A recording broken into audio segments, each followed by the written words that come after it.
Hey guys, this is Mrs. Yeagle again, and I'm back to read to you Chapter 7 of Addison Cooke and the Tomb of the Khan. This starts on page 56, so follow along. Chapter 7 is called Sir Frederick's Clue. The Jade Tiger restaurant was a feast for the eyes.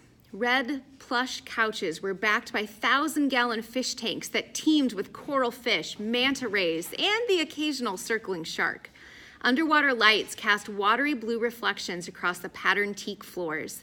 Decorative jade tigers, mounted on pedestals, stood on their hind legs, baring their fangs. Aunt Delia and Uncle Nigel sat at a center table, surrounded by Madame Feng's guards. The restaurant was closed, empty of customers, and eerily quiet. Addison emerged from the kitchen and beelined for the stairs to the balcony seating area. Dressed in waiter aprons, his team was practically invisible. Madame Feng's guards did not move their eyes from their captives. "Addison, where are you taking us?" Molly whispered as they mounted the steps. "Uncle Jasper gave me Sun Tzu's Art of War for my birthday present." "So?" "Sun Tzu was an ancient Chinese general. He says, always occupy the high ground. It will provide a safe vantage point." The balcony seating area was dark and empty. Chairs were stacked up on tables for sweeping. Addison lay flat on his stomach and peered down through the banisters at the scene below. Beaded curtains parted at the restaurant's entrance, and Madame Feng padded into the room with the coiled stealth of a black panther. She was flanked by thick-browed men with blue, green, and red tattoos peeking out from starched white collars of their Italian suits. "Triads," Raj whispered. Addison watched, his senses on full alert. Uncle Nigel stood up from his table, but was pushed back down by the strong arms of two triads. "Madame Feng, what is the meaning of this? Why force us from our hotel room and drag us all the way out here?" "Privacy, Dr. Cooke," said Madame Feng. "Hong Kong has 1,000,000 ears. I've heard that already. Then you prove my point." A guard pulled out a seat for Madame Feng. She perched primly on the edge, eyeing Uncle Nigel coolly. "People know me in Hong Kong. They know me in Macau. But not in Kowloon. Nobody knows anyone." "These are Triad headquarters, aren't they?" asked Aunt Delia. Madame Feng only smiled. "Let me guess," said Uncle Nigel. "You need our help because you want the Khan's treasure for yourself." "I do not care about the treasure," said Madame Feng, her eyes flashing. "I only care about one thing, the Khan's golden whip." "The golden whip is just a legend," said Uncle Nigel. Madame Feng rose and crossed to the fish tanks, admiring the grace of the hunting sharks. "A whip made of interlocking links of gold. Genghis Khan found it on the banks of the Tool River in northern Mongolia. It was a gift from the gods, a sign he would rule the world." She wheeled suddenly to face the Cookes. "I am descended from the Khan himself, and I believe the legend of the golden whip." "Lots of people are descended from Genghis Khan," said Aunt Delia. "And if the whip exists, it is invaluable to the Mongolian people. It's the single most important relic of their country, the symbol of their cultural heritage. You can't steal who they are." Madame Feng smiled. "I possess many things that are valuable, but I covet things that are invaluable. The golden whip will be the prize of my collection." "We work for the museum," said Aunt Delia firmly. "You work for me now." Madame Feng signaled the triads, who unbuttoned their coats, revealing their guns. "If we don't show up at the museum tomorrow, Eustace will notify the authorities." "I've already handled Eustace," Madame Feng smiled. "He is on a slow boat to China." "Literally?" asked Aunt Delia. "Yes. By the time he reaches Beijing, it will be too late for him to interfere. I own the Hong Kong authorities. The local police will not want to see Asian relics fall into foreign hands." Madame Feng folded her arms and stared down at Aunt Delia and Uncle Nigel. "Sir Frederick's tomb has been unearthed. A race has begun. The Russians are already hunting for the Khan's tomb. I cannot allow them to find it first." You don't need to worry, said Uncle Nigel. Eustace hid Sir Frederick somewhere you will never find him. Oh, really? Madame Fang snapped her fingers, and the beaded curtain parted. 2 triads trundled in, staggering under the weight of Sir Frederick's coffin. You thief! gasped Aunt Delia. Madame Fang laughed delightedly. Oh, thanks to your visit today, I finally figured out Eustace's hiding place. Then it was just a question of persuading him to give us his access code. Did you hurt him? Uncle Nigel demanded. He didn't break easily, said Madame Fang by way of an answer. Upstairs on the balcony, Molly whispered in Addison's ear, We've got to do something.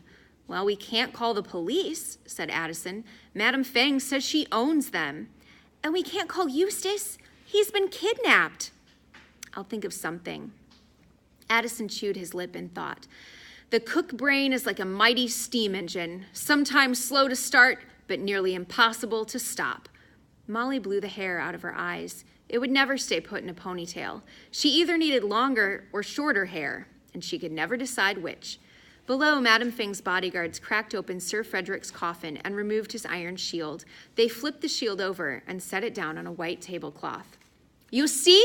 The clue is etched in the back of the shield, Madame Fang announced. Translate it. No, thank you, said Aunt Delia coldly. I'm sure you can find another translator. Really? Someone in Hong Kong who speaks Old French and just happens to have your expertise with antiquities? Madame Fang impatiently tapped the shield with her black-painted fingernail. Translate it! I'm afraid I can't help you, said Aunt Delia. I'm afraid you don't have a choice, said Madame Fang. I have your kids. My men are snatching them from their hotel beds as we speak. In the balcony, Addison turned to Eddie and whispered, You see? Aren't you glad you came with us tonight? Eddie eyed the armed triads below. Well, the jury's still out on that. At her table below, Aunt Delia turned white. Let the children go. What could you possibly need with them? They will motivate you to help me, said Madame Fang. Let me speak to them.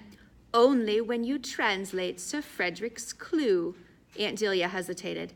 How do I know you're not bluffing? Do you really want to take that chance? Aunt Delia shared a long look with Uncle Nigel. He nodded toward Sir Frederick's shield.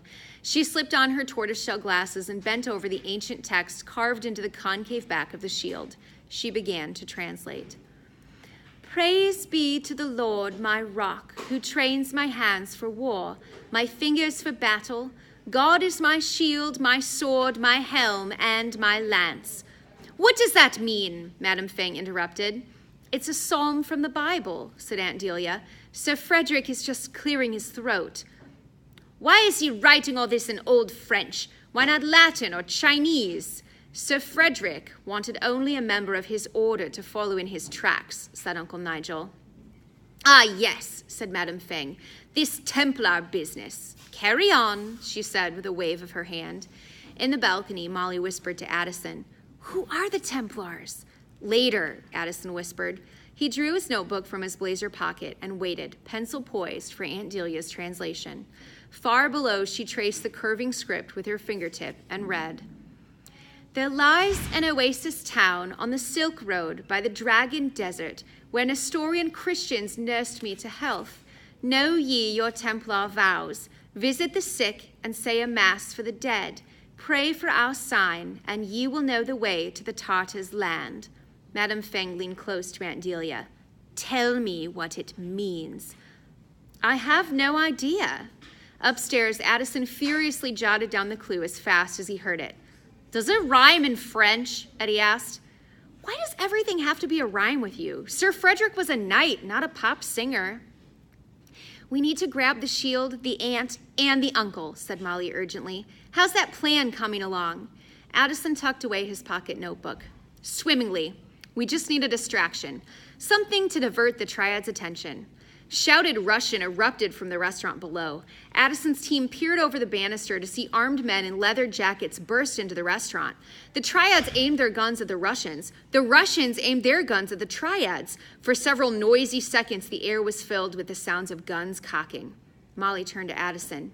You mean like that? Yes, exactly like that. In the restaurant below, a muscular, crew-cut Russian sauntered into the room. Addison noted how the man oozed confidence. He ignored all of the guns trained on him and favored Madame Feng with a malevolent grin. He plucked a tulip from a centerpiece and handed it to her. "Hello, Eleanor."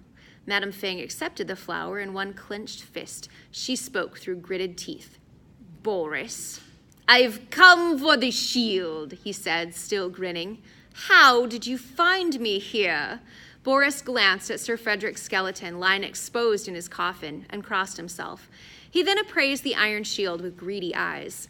"I've followed the Cookes all day. I followed Eustace all month. And I follow you, Eleanor, for years." Addison watched, riveted. He desperately wanted to know who these Russian restaurant crashers were. Judging from the guns and leather jackets, they were probably not from the Archaeological Society. But a sharp poke in the ribs from Molly reminded him it was time to swing into action. He marshaled his thoughts, hammering out a plan, and assigned roles in a low whisper. "Raj, you can be the diversion this time." Raj pumped his fist and mouthed, "Thank you." "Make it count," said Addison. "Then rendezvous in the back alley behind the kitchen." "Copy that," said Raj, beaming with pleasure. "Mo, once Raj creates a diversion, you snag the ANU and rendezvous in the back alley." Molly nodded, tightening the laces on her running shoes. She was ready. "Can I stay up here?" asked Eddie. Addison inventoried the mezzanine, cluttered with tables and chairs. "Yes, actually." Eddie sighed in relief. "Throw every piece of furniture over this balcony. Create mayhem down there. Meet us in the back alley when you're done." Eddie gulped. He slowly nodded and rolled up his sleeves. "Addison, what are you going to do?" asked Molly. "I," said Addison, "am going to steal Sir Frederick's shield." It's getting good, guys.